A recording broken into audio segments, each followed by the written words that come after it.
जय गुरु जी संगत जी, आपको भी जय गुरु जी। और मैं ये आज से एक नया मतलब गुरु जी मेरे मन में डाल रहे हैं कि मैं रोज़ सत्संग शेयर करूं, तो मैं कोशिश करूंगी जो बुलवाएंगे गुरु जी बुलवाएंगे, और जो कोई गलती हो मुझे आप माफ़ कर देना। मैं गुरु जी से जुड़ी 2016 में थी, बट ये सत्संग जो है वो 2012 से आपको सुनाना पड़ेगा, क्योंकि तभी आपको समझ में आएगा। 2012 में जब मेरे हस्बैंड एयरफोर्स में थे और उन्हें जो 15 साल रिटायरमेंट के बाद जो भी पैसा मिला, तो हमने गुड़गांव में एक बहुत बड़ा प्लॉट ले लिया। जैसे कि माँ बाप सोचते हैं कि एक बेटी है दूसरी बेटी है, दोनों को लेना है बराबर, जैसे भी वो सोचते हैं उस हिसाब से हमने भी एक प्लॉट ले लिया। लेकिन 2012 से 2016 का टाइम आ गया, पैसे पूरे दे दिए, कागज़ पूरे बन गए, सब कुछ हो गया। और जब जब हम जाते बिल्डर कहता है आज खंभे लग रहे हैं, आज गड्ढा हो रहा है, आज ये है, आज जो है, करते करते 2016 मई आ गया।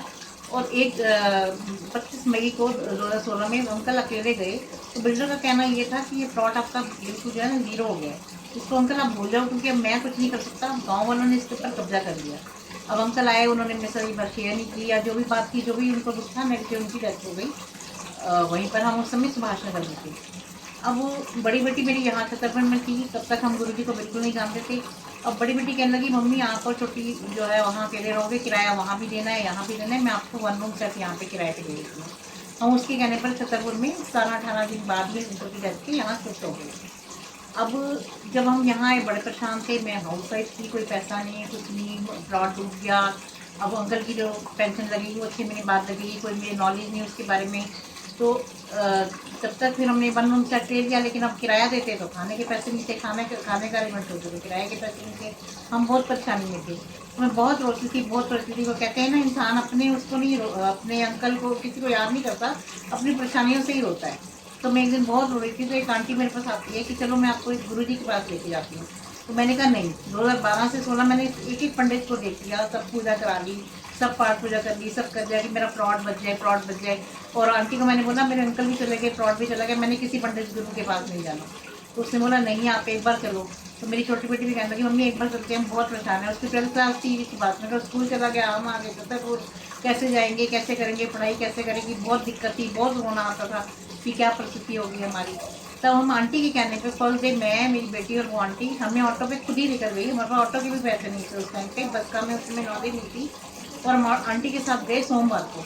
और संगत जी आप सच मानना गुरु जी से ऐसे खिंचाव हो गया, इससे खिंचाव हो गया कि हम माँ बेटी हर मंडे ग्रामीण सेवा पे फिर वहाँ जाने गुरु जी के जाने लगे। इतना मतलब गुरु जी ने हमें अपने पास खींचा, हम सब भूल गए, हम भूल गए प्लॉट क्या, बेटी की पढ़ाई क्या, पता नहीं, बस जाने लग गए और ऐसे ही जाने लगे। और आप ये अब सत्संग यहाँ से शुरू होता है कि 2 महीने बाद एक उसी अंकल का फ़ोन, बिल्डर का फ़ोन आने लग गया कि आंटी मैं आपका प्लॉट सेल करवा दूँ। मैंने कहा हाँ क्यों नहीं करवा दो, मैं तो समझ से हूँ एक तरह से, मतलब ना किराया है मेरे पास ना कुछ है, तो आप क्यों नहीं सेल कराओ सेल। लेकिन उसने बोला आंटी मेहनत आपको करनी पड़ेगी, क्योंकि अगर मैं अगर जाऊँगा तो गाँव के लोग मुझे मतलब मारेंगे कूटेंगे, तो मेहनत आप करोगे, पार्टी मैं दूँगा। और उसके पार्टी कहने पर मैं गुड़गांव भागती, रोज़ भागती, 2 दिन भागती, 4 दिन भागती। ऐसे करके मैंने 70-80 लोगों को वो प्लॉट दिखा दिया, लेकिन किसी को वो प्लॉट समझ नहीं आ रहा था। और सबसे बड़ी बात इस सत्संग में ये है कि जब मैं गुरु जी के मंदिर में पहुंचती ग्रामीण सेवा से, तब उस बिल्डर का फ़ोन आता, तब किसी पार्टी का फ़ोन आता, तब किसी का फ़ोन आता, प्लॉट की बात आती। तब मैंने एक दिन गुरु जी को बोला, मैं गुरु जी मैंने तो आपसे प्लॉट मांगा ही नहीं, लेकिन आप ये जो लीला दिखा रहे हो मुझे, अगर आपने मेरे प्लॉट का करना है, सेल करवानी है, तो आप करवा दो ना, क्यों नहीं हो रहा ये काम। तो तब मैंने जब बोला तो आप ये मानना, जुलाई में हम यहाँ आए हैं, नवंबर में मतलब हमें उस बंदे का फ़ोन आ गया 2-3 महीने के बाद, और दिसंबर में हम इस नए मकान में आ गए हैं। वो हुआ ये कि एक आदमी सुबह 6 बजे मुझे फ़ोन करता है कि मैं आपके घर आ रहा हूँ, आंटी जी लोकेशन डाल दो। तो मैंने अपनी बेटी को बोला लोकेशन डाल दे, वो सो रही थी, उसने बोला नहीं मैं लोकेशन डालूंगी, मुझे सोने भी नहीं देते, एक छुट्टी मिलती है मुझे, क्योंकि वो सुभाष नगर स्कूल जाती थी, एक छुट्टी होती थी उसकी। तो फिर भी मैंने कहा बेटा डाल दे, मेरे तो लोकेशन डाले, कोई आ रहे अंकल, कह रही नहीं मुझे कोई नहीं आता, बहुत लोगों ने देख लिया, नहीं आएगा, आप मुझे सोने दो। मैं कहा नहीं एक बार डाल दे। और आप यकीन करना वो अंकल ने 6 बजे मुझे फ़ोन करा, 8:30 बजे वो मेरे पास आ गए और उन्होंने बोला हमें आपका मकान जितने पैसे में था, अब मैं यहाँ पे इतने बड़े प्लेटफॉर्म पे पैसे नहीं बताऊँगी, जितने भी पैसों में था हमें पसंद है, जैसा भी है जो भी है हमें पसंद है।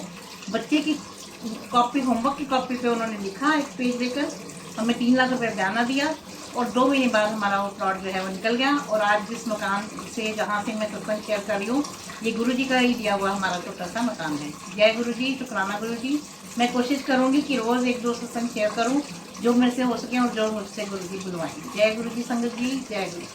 5 मिनट।